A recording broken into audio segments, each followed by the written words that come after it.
In front of me is OPPO FIND N2 FLIP, and today I would like to show you how you can resize icons on this OPPO.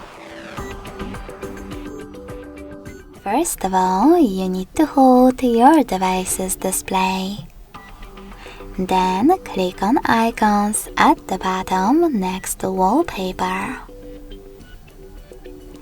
Following that, swipe left or right on this icon slider in order to adjust them.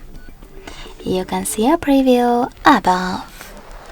When you're ready, just save your changes by tapping on Apply. So when I do that, as you can see, size of my icons has changed.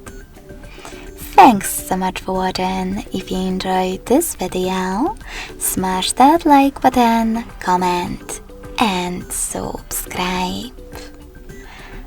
Bye!